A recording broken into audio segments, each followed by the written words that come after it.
Welcome, everybody, to another episode of Questions on My Mind. And today, do stick around because we are talking about the power of crystals and crystal healing with the lovely Shelley Hobbs.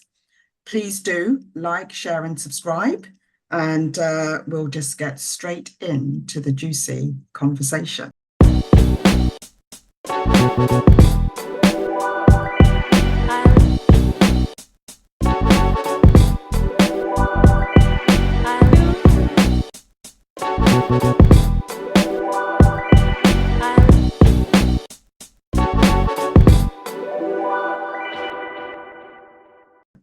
Welcome, Shelley.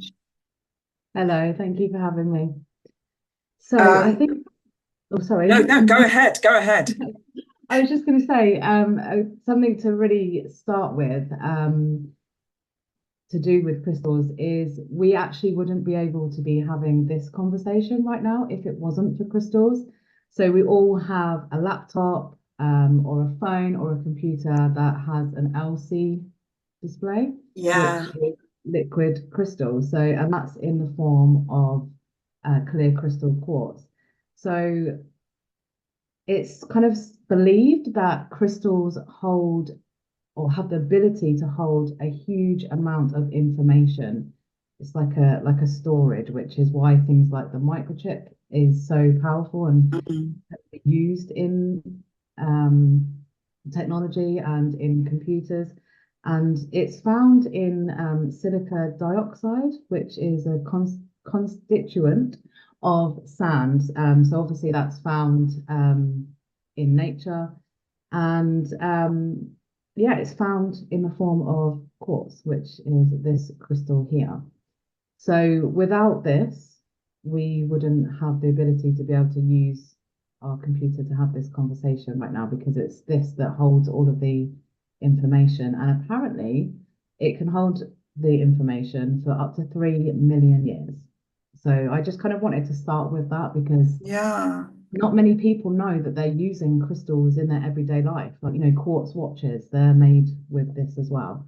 Our phones, our computers, our laptops. So if you take the microchip out of the computer's not much good.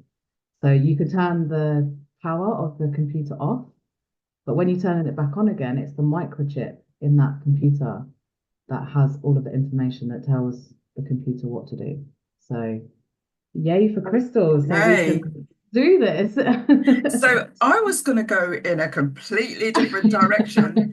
And now that you've said that, it is making me wonder. There's a lot of talk about the uh, damaging effects of our mobile phones and our laptops and all of that sort of stuff. And actually, given they do have quartz in them, is that not enough to protect us from the EMF I stuff? suppose the crystals that are in the computers and things like that are there to hold that information. And I suppose it's the EMF that is a different frequency. So, but you can use things like amethyst to place in between yourself and the TV or the computer or the phone, which will help protect you from the damaging signals from the devices as well. So, yeah, I think that's Ah, so it's the difference in the frequencies of that counteract the yeah. quartz itself. Yeah. But I mean, saying that, quartz is quite a protective crystal anyway. So I suppose it depends how much of it is in the computer and how much whether you're using the Wi-Fi and Bluetooth and things like that as to Yeah. how much of the rays that you're going to be facing really. But yeah, any if you have any sort of worries around that, just get a amethyst crystal or a different type of crystal, and just place it between yourself and the laptop or your phone, and that will help to prevent any harm. Yeah, people were getting, no, I don't know what it's called. I think it was a black crystal that they actually put. on the phone, like it was being made into a little disc or whatever that you could stick onto the phone that's supposed to protect you from phone frequencies. I don't know if you. So that's probably tourmaline, or it could be That's it. something. Yeah, is it Yeah. tourmaline? Yeah, yeah, Okay. yeah. So that's a really good protective crystal. Right. So crystals, what is it that's special about crystals? What's the power that lies in them? So I think if we see everything as energy, we are energies, we have an energetic field. The crystals are a being, they have their own energetic field as well. Everything has an energetic field. So when we look at it like that, that's when we can really start to look at it as how each crystal has its own vibration and its own frequency, just like us. So it's about working with the different energies and the different vibrations as to what makes them so special. But obviously, we've just spoke about how if it wasn't for crystals, we wouldn't have this technology. Um, so that's pretty massive in itself. But they're also, most of the crystals are formed in the ground, so they're a very natural being. So when we use the crystals, we're using that natural earthy kind of grounding energy as well, plus whatever each crystal's specific vibration and frequency is. Um, but as well, it's it's just like, where do I start? um, Yeah.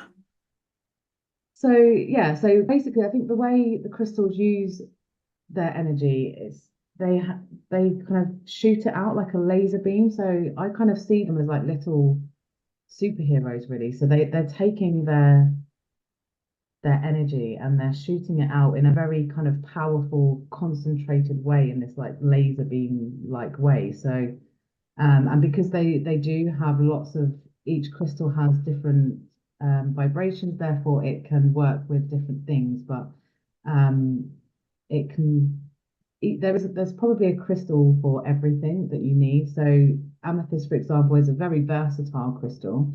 So it can be used for things like helping to heal addictions.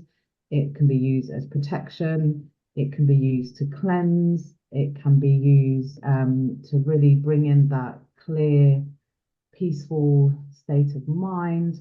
They can be used to like balance any physical energy, whether that's mental, physical, emotional. You can use them to clear energy blocks from your energy field, from your body. There's even ones that, so carnelian, for example, is really good for bringing in creativity and helping you to feel more confident. Um, they can reduce anxiety, stress. They can work with hormones. So each of our chakra is, what's the word? Related to different parts of our body and different glands. So then you have the different crystals that work with each different chakra. So it kind of amplifies the energy of that chakra and how it affects those parts of the body. It can be used for emotional healing, like self-expression. Yeah, like you name it, it can be used for something. The first crystal that I used actually was an amber crystal. I used that for my children. We had like a little bracelet for them, and I found that it really helped with when they were teething, and it was almost, I kind of witnessed it as a bit like an emotional regulator. So it really helped with their really big feelings as well. So do all of the crystals have high vibrations, or do some of them have denser, lower So they will all have vibration? a different kind of frequency. But in terms of, I would say that they're most like quite high vibrational frequencies because they are very healing stones and the properties that they have. Um, Whereas like the more dense frequencies and vibrations are when you have things like in the body that are kind of painful, or there's illness, or negative thought patterns going on. Any sort of kind of negativity would for me, in my opinion, kind of give you that like low dense vibration. Whereas because of how the crystals work, I wouldn't put them in that category Yeah, of them. so none of them would have that kind of low vibration. They're all sort of hybrid, and that's Yeah, why they're so special. yeah, Yeah. yeah. Okay. So how would I use crystals to say relieve anxiety if I were to use crystals personally? How would I use it? So, um, so like I said, the amethyst one would be a really good one for that. And you can just hold them in your hand. You can place them on your body.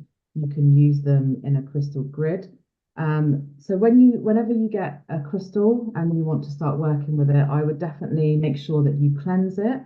So you can cleanse crystals by using sounds such as like bells or drums.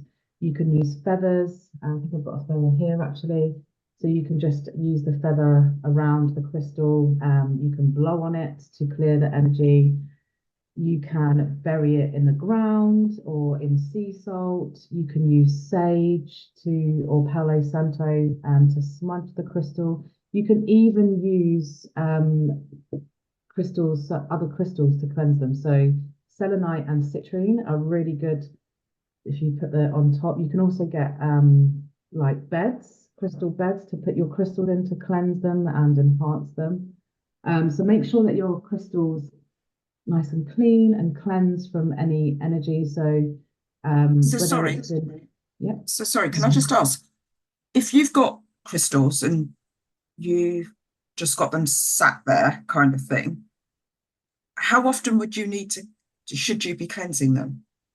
Quite often, I'd say probably every 2 to 4 weeks, because obviously, if you think about if they're just being sat there, we're all giving off a Yeah, vibration all the time. So depending on where they are in your house, who is in that room. So if it's in your living room, for example, then we can often have people coming over so they can pick up the energy of other people.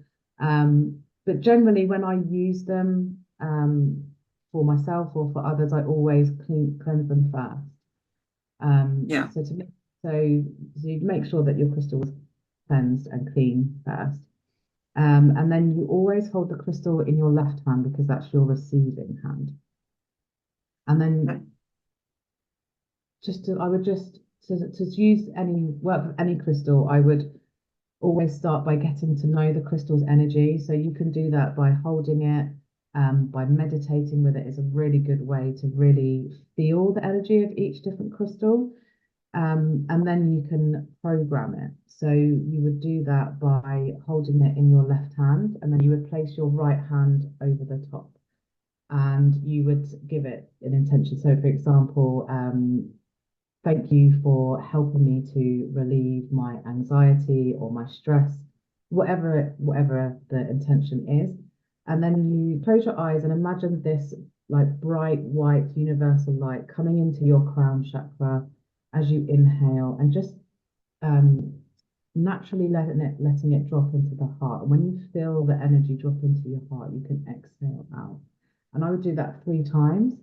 And then keeping your hand over the top, you breathe in the energy from your right hand that's holding your left hand, sorry, that's holding the crystal, all the way up your left arm, through your heart space and down your right arm and right hand. Again, do that 3 times. So that's just using the energy, working with the crystal's energy and your own energy to really program that crystal and set your intention for that crystal. So when we do that, it's useful to know a little bit about what each crystal does. So you can set any intention with any crystal, but it helps if the crystal has those frequencies anyway. Um, so if you wanted to bring in more confidence, then something like carnelian would be good for that, or tiger's eye would be good for that, because they're the crystals that have that vibration anyway.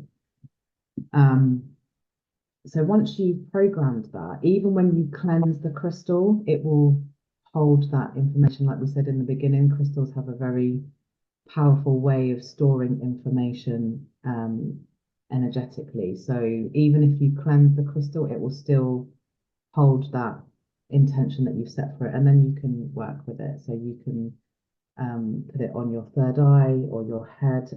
I always go for an amethyst crystal if I've got a headache. I just lay down. I probably wouldn't use one as big as that on my head, but something. So this is like a raw version of the amethyst, and this is a polished version. So I would just lay down with that on my third eye or on my head.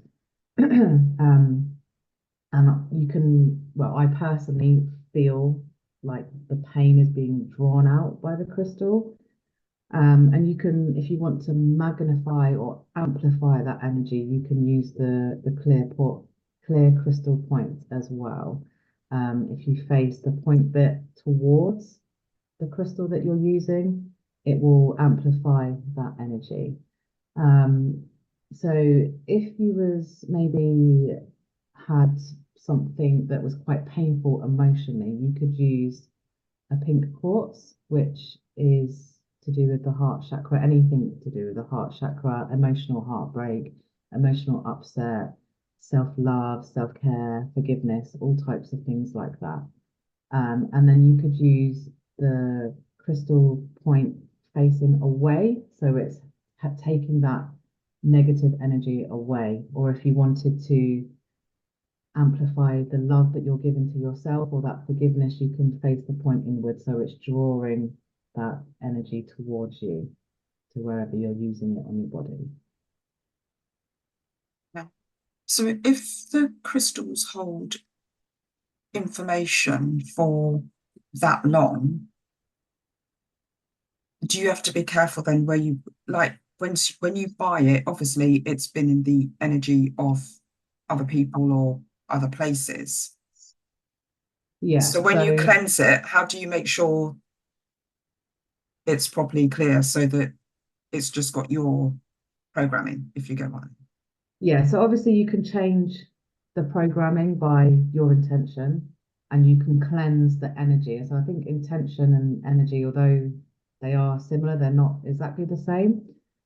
So firstly, I would make sure that you're getting your crystals from places that ethically source the crystals, which is why I usually get mine from like stores or people that I know are good sources. And then when you're buying in person, you can have that conversation. You can ask them how they were sourced and where they're from and things like that. And that's why I always cleanse my crystals when I get home as well. So, even if it's been ordered from somewhere ethically on the internet, and it still has to go through that process of being passed from person to person and being delivered. So it's always good to make sure you're cleansing the crystals before you start using them. And once they've been cleansed, you can set your own intention. So you could even set the intention that they've to remove any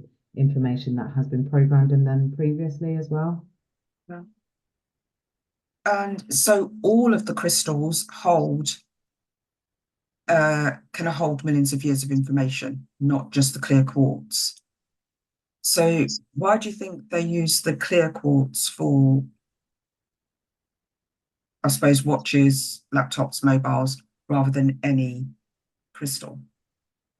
A good question, to be honest. I think because of how, like I said, about the silica dioxide, and how it's kind of found in the earth, and how it's so I think, in my opinion, clear quartz is like one of the most powerful crystals because of its ability to magnify and enhance everything. Whereas the other crystals don't necessarily have that property. So I would guess that's probably why. And is clear quartz more abundant as well than some of the others, or in terms of being able to find it, mine it, or Um, To be honest, I don't actually know the answer to that. I think it is quite one of the most common crystals, so Yeah. I probably would say so, yeah. This is why this is called questions on my mind, because all Yeah. these different questions just like anyway, yeah, as we're talking, just other questions just sort of like pop up. So Love yeah, I've got a it. very question in mind like that. Um, the other thing I was thinking about is presumably you kind of have to be sensitive to energies to actually sense the frequency um of the crystal. Like I'm assuming there are people who could hold it and feel nothing. Yeah, Yeah. yeah, And say this is a load of rubbish. yeah, of course. And I think with most things in life, it's a practice because when I first, I wouldn't say really working, I would say dabbling with crystals, and I was like, oh, these are pretty. And I just kind of would buy them on, well, I'm drawn to that one, so I will get that one. And I didn't really know too much about them. I didn't really feel much of them off of them. But the more you work with the crystals, the more they can work with your energy and help you to feel the different energies of them. Um, one way that is really good to do that actually is if you already have crystals at home, is to intuitively pick one for the day. And obviously make sure it's cleansed. You can, if you're just walking out the door and you don't have time to kind of sit there and do what I said before about passing through all the energy, you can literally just take it in your left hand and say, thank you for giving me peace today, and put it in your pocket or put it in your purse or whatever. And just notice what happens. Maybe journal on the end of the day, like if you felt anything, if anything different happened, or if there was anything that you noticed. Another good way, like I said, is to meditate with them as well. Um, and even meditation in itself is something that is an ongoing practice. And the more you do it, the more advanced the experience will be. Yeah. I've got a rose quartz. I don't think it's shungite. I've got it might be tourmaline actually, but it's just been in my bag for, for like absolutely ages. So it's not been taken out and cleansed and everything. So Lord knows how much it's picked up um in that time. So you've just reminded me to actually take it out and cleanse it. Um I was told I could cleanse by running it under cold water. Yes, you can, but you Yeah. have to be careful what crystals you do because things like selenite, they're very porous, so that would actually damage the crystal. Um, so usually like the polished ones that are quite smooth, they would be okay under running water. And you can even cleanse them and charge them in the moonlight and the sunlight as well. But again, things like amethyst, you would only be able to put out there for a couple of hours max. I think 15 to 30 minutes for any crystal to be charged in the sun would be plenty, just to make sure that you're not damaging the color or the properties of the crystal. Okay. Um, yeah, but yeah, clear running water is clear. Cold water is really good for cleansing, but I like that there's quite a lot of different ways that they can be cleansed, and you can find one that works best for you. You can even buy cleansing sprays as well that you spray onto the crystal, but I've never resonated with that. I've not felt pulled to do that. So I usually use sage or Palo Santo. That's my Okay. favorite thing. Okay, doke. Um, so we've talked about how we know that crystals are powerful. Um, where are they usually found? Most of, I guess it's not in our sort of hemisphere, is it? Where are crystals most often found? I'm not quite sure in what parts of the world because they're kind of all over the world, really. But there are crystal caves in this country, and in most countries, to be honest. So it's usually kind of quite underground. Okay. Um, I don't know if you've ever seen on the internet that like people having like tours of crystal caves and things where you can see Yeah. these pillars of the crystals and things. So yeah, that's really quite amazing. Some crystals are even formed from like a meteor um, crashing into the earth, like into a river or something, and the water and everything mixed with the earth, it then forms a crystal, which is pretty amazing. Um, I can't remember what this one is called, but this one was the first crystal that I ever had, and I think this one is actually from outer space, apparently. So this was when I went back to college after having my having the miscarriage, and one of the lovely ladies there, she actually invited me over to have some Reiki, and I'd never had that before, so that was definitely kind of where everything really started for me. And she brought out this box of crystals, and she was just like, just pick a crystal, don't like overthink it, just pick one that you're drawn to straight away, and that was the one. And kind of, I'm not sure if you can see it very well, but it's kind of got like little craters in, like on the Yeah. moon. So yeah, that's my one of my very treasured crystals. Good, good, good. So, so yes, so we've talked about the frequency, power, memory of crystals, how we can use them ourselves. And I'm sure there's much more we can talk about that on caring for crystals. But you also do crystal healing. Yeah. Yeah. So how does that work? Like if I wanted to come to you for a healing session. Okay, so again, another thing about crystals which I love is that not all of my crystal healing sessions are done in person. I do them distantly as well, which still blows my mind and I just think is so fascinating. So under the massage table where the client lays, I have my green tourmaline. And green again is another really good color for the heart chakra. Um, so I've programmed this one to help them to release any negative emotions to do with their heart chakra and to bring in tranquility and peace. I have this one under their head space, and I've programmed that for mental clarity, mental peace, and connection to their spirituality, whether that's with God, source, universe, kind of whatever they see that as.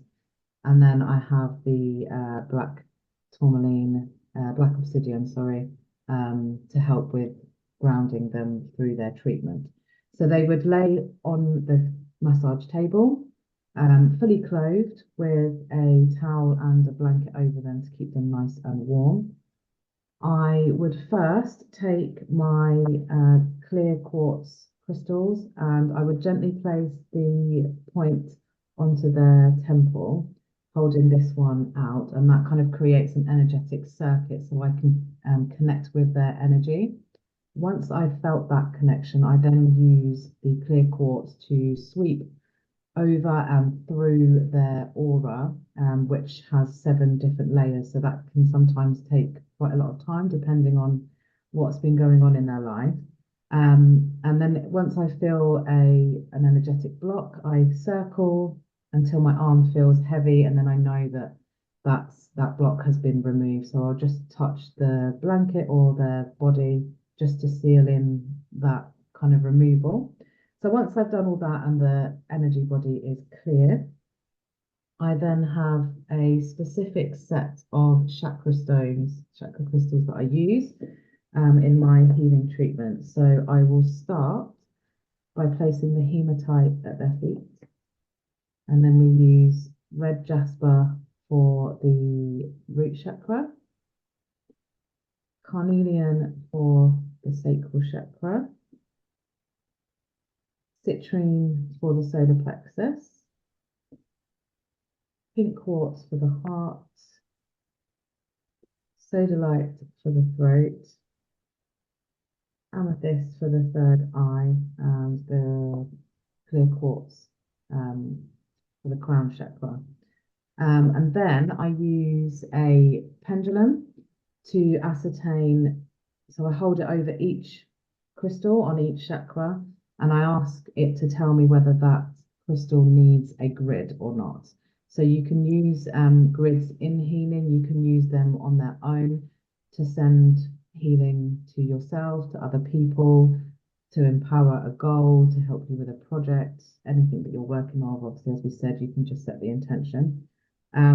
So I ask each crystal on each chakra whether it needs a grid. So say, for example, you've got the crown chakra, and if it needed a grid, I would ask if the points, the clear crystal quartz points needed to be faced inwards or outwards.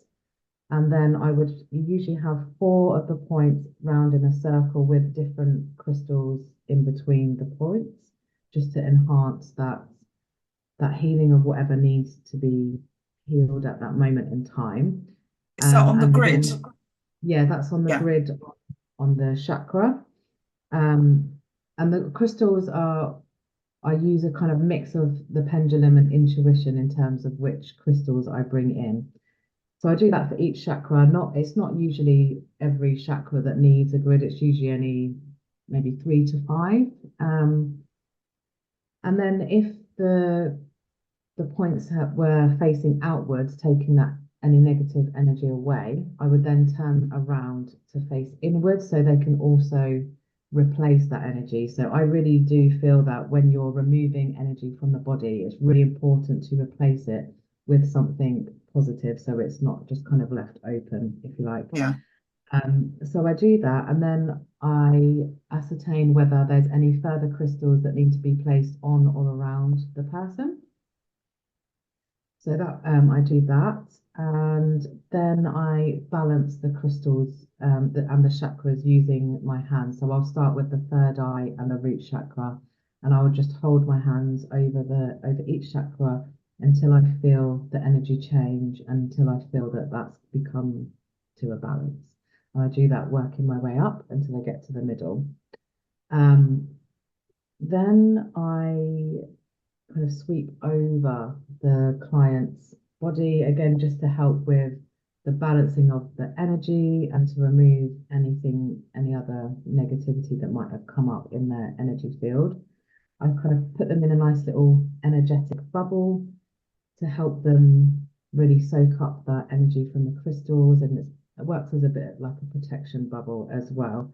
And then I stand for quite some time at their feet, really helping them to feel grounded. I imagine energetic roots coming from their feet to right to the middle of the earth. And I feel that really helps them, so that when they're coming back around after the treatment, they don't feel dizzy, they don't feel like they're floating away, and it just really helps them to kind of feel grounded and be able to do whatever they need to do next. So before taking the crystals off the client, I always give thanks for the treatment. So I thank the client for showing up for themselves. I thank the crystals for doing their work. If they've had Reiki as well, I thank the Reiki, I thank myself. And I just feel that kind of brings in that high frequency vibration as well, because obviously gratitude is a nice high frequency energy. And then I remove the crystals starting from the head back down to the feet. So then I just give them about 5 minutes to really soak up the energies of the crystals and to help them just land back in their physical body while I wash my hands and get them some water. And then that's the treatment finished, and we can kind of talk about what crystals were used and how they're feeling afterwards. But I just love watching the transformation between when they walk in and when they walk out. It's literally like seeing 2 different people, and I just love being able to do that and offer that to people. It's amazing to do this as my job. Yeah, Yeah, I I'm bet. so grateful every day. It really is amazing. It that sounds similar to what I feel when I get a breakthrough with coaching someone. It's yeah, it's kind of like, this is what I do this for. Yeah. Yeah. Yeah. So roughly how long does a session last? So for the crystal healing by itself, it's about an hour. If we're doing Reiki as well, it's about 90 minutes. Okay. And it feels like, and you can correct me if I'm wrong, that it would be more powerful to have it in person. Like, how does it work differently remotely? So you would think that, but actually, the clients that I have had distantly, like they've really felt the energies, and they've actually said it's like I'm there with you. I can feel the energies coming through, and they felt. I had one client where she was really emotional beforehand, and we did a bit of crystal healing and Reiki, and afterwards she said she could literally just feel the energy lifted. She felt like she was brought back into a place of peace and harmony. And yeah, you could literally just tell, like from her demeanor and the way she was holding herself, was kind of from down here to like so much more confident, so much more happy. She had this kind of like glow to her. So yeah, it really is amazing how it works. Such a brilliant sense of relaxation as well. So when you do it remotely, is that like a video um call or something, or So yeah, it can be done via Zoom, or it can be just like, okay, well, at this time, make yourself comfortable, and I will send the healing over. So when I'm doing it distantly, I still set up my table as if the person's here, so I can really get a feel for their whole body, rather than, I know some people kind of have like a little template and do it on a sheet of paper or on a like a little teddy or something. But again, that just never really resonated with me. So I like to do it as if the client is with me. Um, and also it helps for me when I'm placing the crystals on or around the body, as to I can tell them, well, it was around your right knee or by your neck or whatever. So it helps them to understand their treatment as well. okay. So if it's remote, it doesn't have to be a video call. I could just go and maybe just lie down at the time of the treatment. But then how would I know you've finished? Or do I just lie So down for an hour? Or no, me, I'll probably fall asleep. yeah, and so I'll come back to the sleeping bit in a second, but so yeah, I usually just send them a little text message or whatever, saying, that this is the treatment's finished now, this is what came up. But most people like to have a video call so we can actually then come face to face and see each other and talk to each other about the treatment. But just going back to the sleep thing, a lot of my clients have like apologized for falling asleep, and it's like, no, please don't apologize for that. One, that is amazing that you feel like you're safe and that you can trust me to fall asleep on my treatment table. Um, but also, when we're asleep, our body is in a higher state of healing. So actually, it's quite Yeah, beneficial to fall asleep during a treatment, because then the healing is on a much deeper level. So yeah, yeah, if you ever fall asleep during a treatment, just see it as like an extra added bonus for your healing. So yeah. brilliant. Yeah. So I think in a previous podcast, I think it was Natasha that was on the Akashic Records, but she used to do Reiki. And she talked about how with the Reiki, people would feel so much better after the Reiki session, but it wouldn't last because they didn't do anything necessarily in between sessions. So, what would people need to do to sort of keep that healing going post session? So I suppose it depends what's come up within the treatment. Um, and usually I kind of give people a little bit of advice afterwards as well, something to work on. So, but it's like, if you have this amazing healing and then you go back to your normal life and you're not changing anything, then of course the same things are going to happen. So I suppose it's about being awareness, bringing that awareness to what's going on in your life, and looking at where you can make those changes, and what you can do differently to keep the healing of the crystals or the Reiki going. And I do feel like with anything, there's no quick fix. Life is a constant circle. Yeah, We we all have different cycles within our bodies, within the seasons, within life, within work, within everything. So it's about how can we become into that state of flow, I think is probably the most important thing. How can we not resist the change, and how can we flow with life and all of its cycles that it offers us? Yeah, and the challenges that it brings as well, because I think we tend to think that we get to a place of balance and we just hold it there. And so, or we get to, I'm going to be talking later to Ali about joy and how you live joyfully. But there's always going to be challenges that come along, and it's how we approach some of those sometimes really difficult challenges that throw us off balance. And they're not necessarily things that are resolved in one go. It might take ages to, I don't know, heal from an illness or that you're working through. But it's difficult because we're in a society that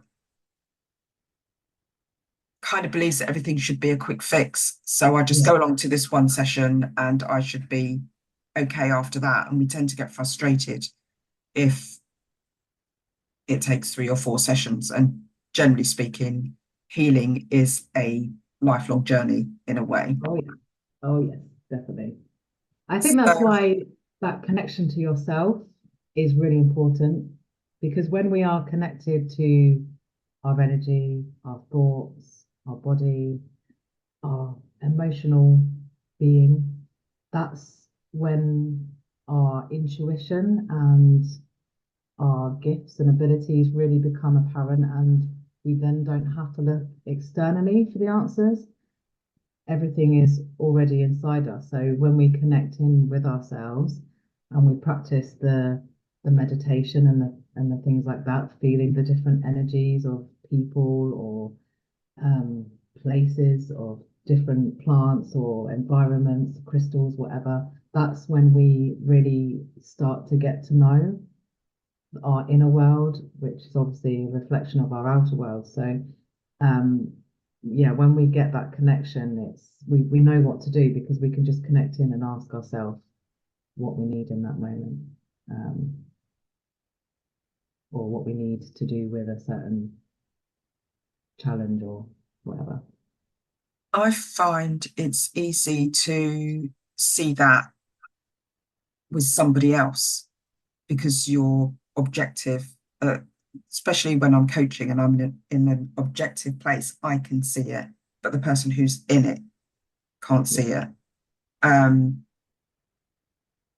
And I guess that's what coaching is all about. It brings that out, and possibly that's what crystal healing does as well. It brings awareness to what really needs to be worked on or what the real issue is. But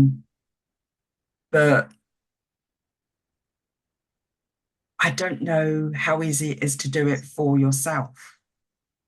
Like that must, how long has it taken you to get to a place of having that intuition and being able to tune in for yourself? Years. Many years. Like I said earlier, I just feel like everything is a practice. And when we can stop judging ourselves and being critical of ourselves, it's a lot easier to move forward with that type of thing. I'm not sure why this is Yeah, it's flashing. flashing. Yeah. Um, maybe that stopped. Yeah, and it's kind of only recently that I've realized, let's take that out. That actually we all have these gifts, like whether it's with our intuition or our psychic abilities, time travel, whatever. And actually, as a child, like and even like a teenager slash young adult, I would be able to say, "Oh, this is going to happen," or "I don't feel like we should go there because that's going to happen," and I could like predict that things were going to happen, or I could just feel things. But I never really kind We of just put two dismiss pieces it. together. Yeah, I didn't see it as what it really is. So um, yeah, it's been a constant work. And I think, like I said, the having that miscarriage was because it was quite late at 21 weeks. It Oh, Jesus. really opened up my spiritual world, I think. Um, and I do believe that everything happens for a reason, and that was what was that was my initiation, if you like. Your catalyst. Yeah. Yeah. Yeah.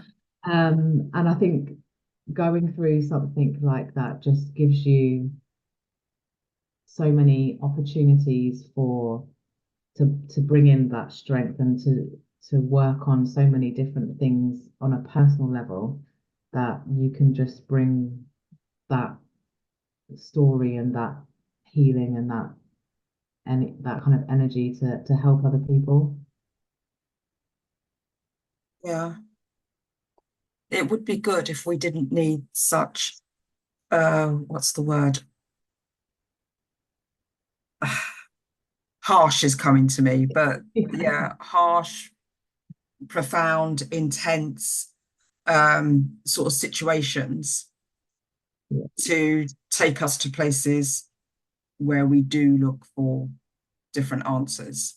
But yeah, yeah, it's that's always been an interesting one. I find people who are tuned in that way have usually had a number of traumas of some mm, sort, yeah, that kind of jolt them into that. yeah. Yeah, But I suppose that's why we're here, really, isn't it? That's our kind of purpose on this planet in this moment in time is to raise the vibration of the collective. So indeed. how Yeah, else are we gonna do that? We don't just not many of us can come here and just be like, oh yes, I'm all love and light, and this is how we do it. I have all the answers. We have to learn them, unfortunately. yeah, Some of us a lot more than others. But yeah. yeah, I think the way I've see it, I didn't always see it like this, but it didn't happen to me, it happened for me. Um, which again has taken a long time to see it I like bet. that. But yeah, it's been a journey, but I kind of use it as a positive now, and I'm able to come from that place of, where I've had many days where I haven't wanted to be here and I've just wanted to drive off the road or felt like I couldn't do this any longer. But I'm still here. I'm still here to tell the story. I'm still here with all of this strength and this resilience that I've been able to build within myself. And I feel like it's when you come from that place of that experience, you have quite an advantage of helping others. And I've actually found that quite a lot with the healing guidance calls that I do with my clients. And I use my oracle cards to guide them wherever they are on that journey. And sometimes when certain things have come up, I've really been able to dig into my past experiences to say, I've been there, I've done that, and I've got through it, and you can too. And the conversations that I've had around that has been amazing. And again, it's another offering where I can use the crystals and the Reiki at the end as well to give them that tailored healing that they need to go with the guidance and the messages that have come through for them. So yeah, love it. Yeah, it's so fascinating how,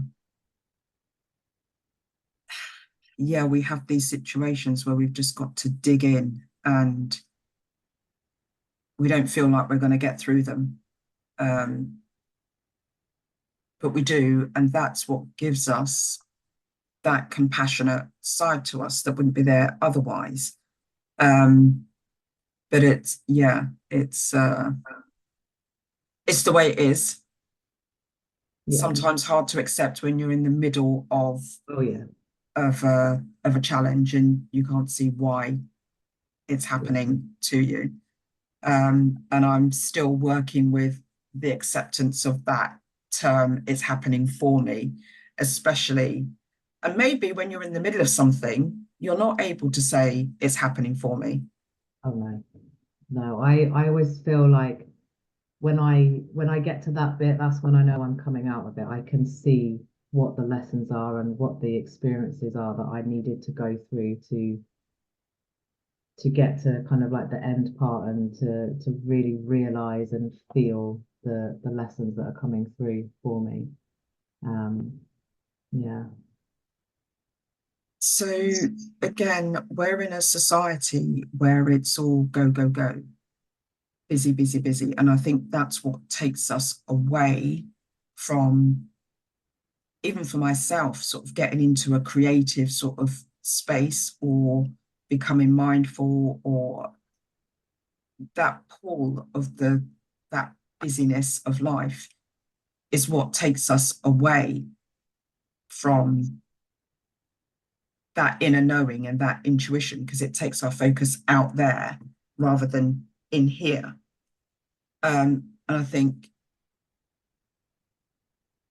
this is probably me as being assumptive, so forgive me if I am.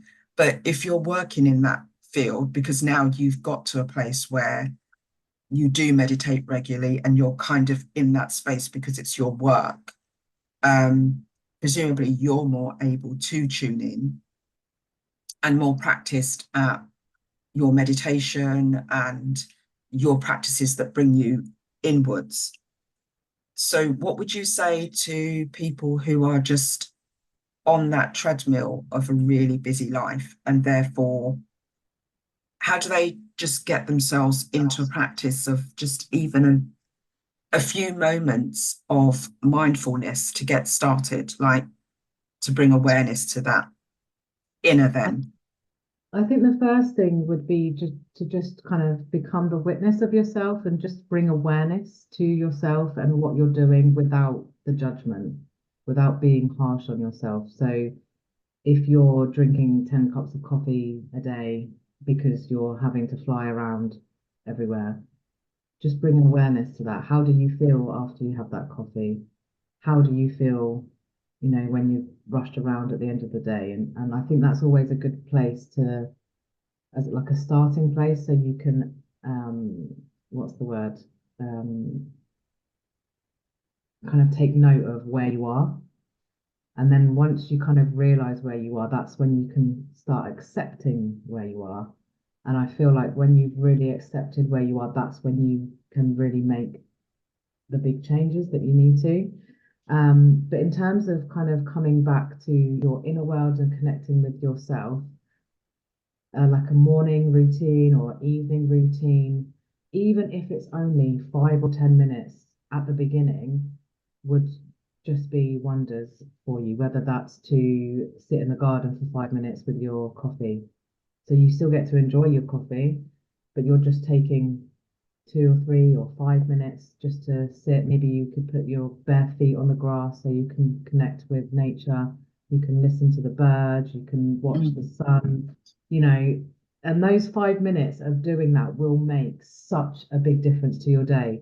So if you think about if you're rushing around getting the kids ready, getting everything ready, and you're rushing out of work, how notice how you feel in that moment when you're stepping out the door, and then try doing it with the 5 minutes in the garden, or where you're slowing down, something where you maybe listen to a piece of music or something that you enjoy, um, that's kind of really connecting you to your heart. Just for 5 minutes, notice the difference in that. And again, in the evening, I really, doesn't matter how much time I've had by myself or whatever through the day, when the kids go to bed, I have an hour to myself, whether that's yoga or meditation, dancing, singing, journaling, using my cards, like it doesn't matter what it is, but that's my transition into the evening so I can relax and be in a good space in myself, but also so I can be present, for my husband, kind of recharge and refill my own energy so I've got that energy to give to others. And that's kind of where, in that moment, in that hour, is where I really connect in with myself and ask myself what I need in that moment. So it's not like, well, if you do meditation every day, you're going to do this. It's about witnessing yourself, your thoughts, your feelings, and noticing what brings you joy and doing more of that. Perfect. I think Yeah. definitely with when you are witnessing where you are, do it without judgment, because if you're doing it with judgment, that's you're not going to get anywhere with that apart from self-sabotage. So Yeah, indeed. So, um, what things do you offer? What services do you offer now? um so I started with massage, but I still have a few massage clients, but I'm kind of moving away from that now, listening to my body. Been doing it for about 9 years now, so starting to get some pains now. But so yeah, I do Holy Fire Reiki, and that can be done as a group, online group experience. So I have with the Holy Fire Reiki, you get 6 different experiences that I can do as a group or individual. And they tend to be some of them are like a lot more powerful than an actual healing session. So I do the Holy Fire Reiki as a treatment or as an experience. I do the crystal healing and I do readings as well. So I do written readings and I do the healing guidance calls, which I spoke about as well, which is giving you that guidance and the messages that you need. And we can really talk about what each card means for you. They give you chance for you to really understand the messages, really embody it, really feel it. I give you time to make sure that it's really landing within you, that you really understand it, rather than just being like, well, here's all of these cards, this is what they mean, see you later kind of thing. And I've had quite a few readings like that where I'm like, okay, that was really good. And there was loads of information there, but I'm like, what do I do with it now? So Yeah, it's a real conversation about how you can put that guidance into play, into your life, where you can make changes to allow that to come in. And then at the end, I provide the tailored healing, whether that's with some crystals or Reiki to empower what you're trying to work on, or maybe we need to do some cord cutting or to remove some blocks. Obviously, it depends what comes up in the reading. yeah. So yeah, that's what I'm doing at the moment. Okay. And where can people find you? I will put this in the show notes, don't worry, but Yeah, so I am still working on my website. It's a long, very long-winded story with my website. I think I'm going to have to start again with that one, unfortunately. So yeah, if you just look on Facebook under Shelley Hobbs, I think I do have something like, let me have a look. I think I've still got my degree initials on there actually, which I never took off. So yeah, it's Shelley Hobbs, and in brackets it's FDBA ons, and that let's see, profile picture. That is my profile picture on Facebook. brilliant. Okay, and are you on Instagram as well, or TikTok, or any of the others? I Or I tried to go on TikTok a while ago. I'm not a very technical person. I do need to bring in some people to help me with the old social media stuff. So I think I did create an account on TikTok, but didn't really go anywhere. But I do have a Hobbs Holistics account on Instagram. Don't very often use it, but there is quite a bit on there of like testimonials and card pulls and posts and stuff that I've done. yeah. I just forget about it, to be honest. So yeah, I So tend it's to do like a primarily copy and paste Facebook. it. Yeah, Okay, for now. brilliant. So, what would your most profound message be for those watching before we close? Anything else that you wanted to cover off? The floor is yours. Okay. So I think it's just to remember that every single one of us has our own unique gifts. and our own unique talents and abilities. So stop judging yourself, stop negatively talking to yourself, and bring in that love and compassion to yourself. Brilliant. And your favorite crystal is, Oh, or do you even have a favorite crystal?